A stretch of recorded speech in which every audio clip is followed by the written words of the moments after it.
First, add 2 tablespoons of oil to a medium-sized pan and bring to a simmer.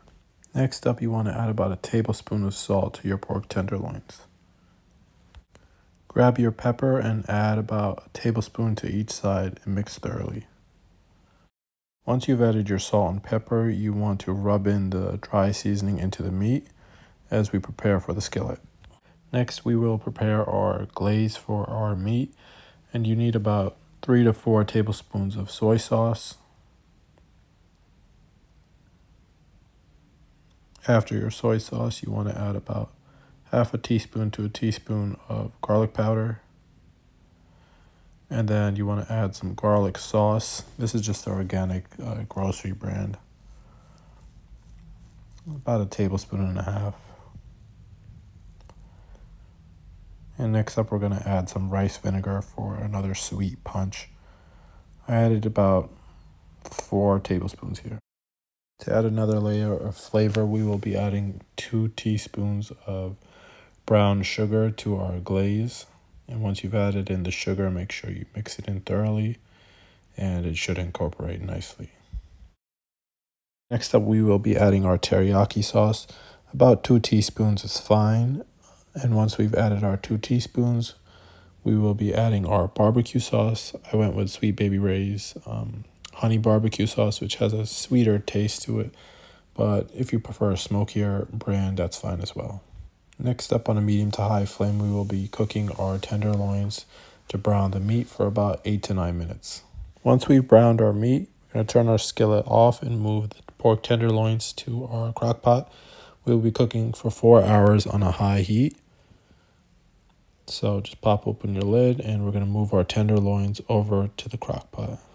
Don't worry, the pieces of tenderloin are still very tough at this point, so they're not going to break apart.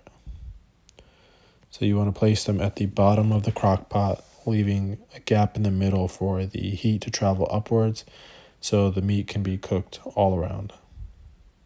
And perfect. So we got all 2 pieces in. And next up, we're going to be adding our glaze. So just grab your glaze, and we're going to apply this evenly on top.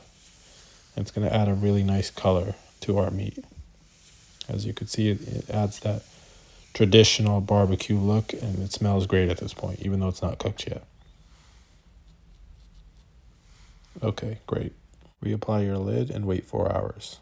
Approximately every hour, you want to open your lid and you want to check on the meat, making sure there's liquid all around and the pieces of meat are fully submerged and absorbing all that beautiful sauce and chicken stock that we've added. So after 4 hours, this is what our tenderloin should look like, and this is perfect. See how it's just breaking apart? That's going to make our lives much easier when assembling our sandwiches. So here's the second half, and you can see it still wants to break apart, which is perfect. And watch this. This is beautiful. Perfect. It just breaks right apart. So once we let this cool down, we're going to pull apart our meat and assemble our sandwiches. And the meat continues to break apart, which is just great. And make sure you just get all the last few pieces out of there.